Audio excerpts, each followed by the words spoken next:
Dumating ka ba sa punto ng buhay mo na kung saan ay tila minsan nag-aalangan ka kung talagang mahal ka ng Diyos? O nagdududa ka kung ikaw ba ay talagang pinatawad niya sa iyong mga kasalanan? Pwes yan ang ating pag-uusapan sa araw na ito.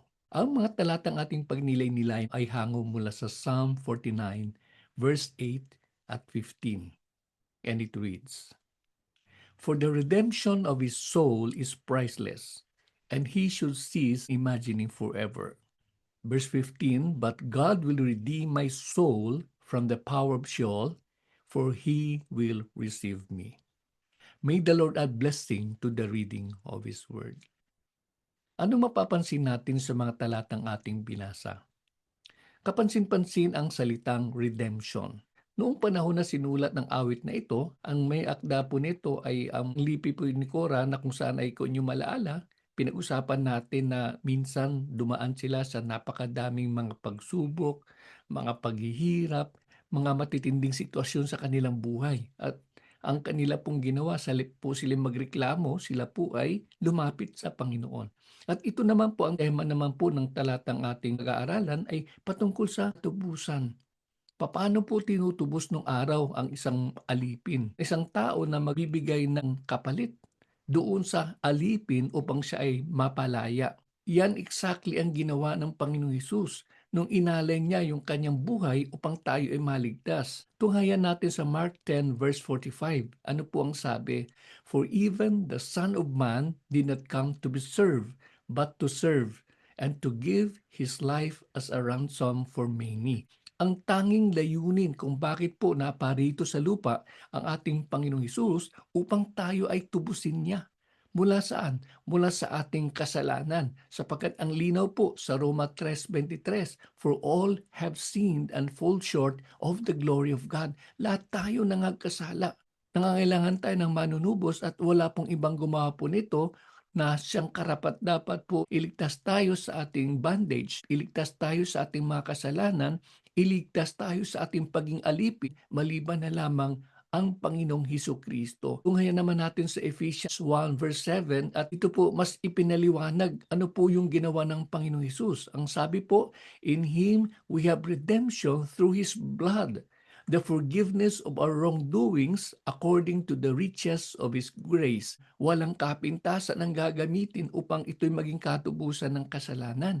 Pero sa panahon na kung saan dumating si Jesus at inalay niya ang kanyang buhay, inalay niya ang kanyang sarili, siya yung naging perfect na paraan upang tayo patubos sa ating kasalanan. At ang katubusan na ito ay hindi lamang po nagpapalaya sa atin sa kasalanan, kung hindi tayo din po ay kanyang pinatawad sa lahat ng ating pagkukulang, sa lahat ng ating mga kasalanan. Talagang ganun po ang pag-ibig ng Diyos. Ganun po ang pag-ibig ng Panginoong Hesus na kung saan ay hindi lang po niya voluntaryong ipinagkaloob yung kanyang sarili, kung hindi talagang sagat-sagaran yung kanyang ginawa para tayo ay maging malinis sa kanyang harapan. Purihin ang Panginoon. Huwag nating sayangin ang pagkakataong ito, mga kaibigan at kapatid, na kung saan ay talagang lubos-lubusan yung kanyang pagmamahal sa atin.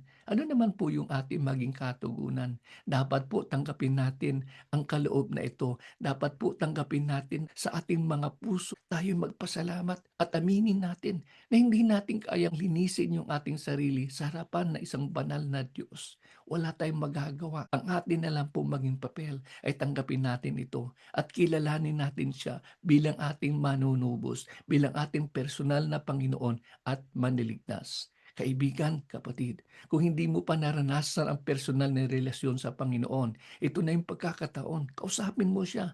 Sundan mo ako sa panalangin ito at nakuin mo, ito yung panalangin mo sa harapan ng Diyos. Mangusap ka sa Kanya.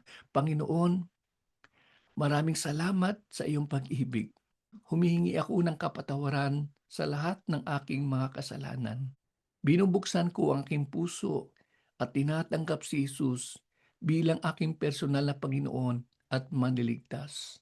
Mula ngayon, ikaw na ang maging Panginoon ng aking buhay.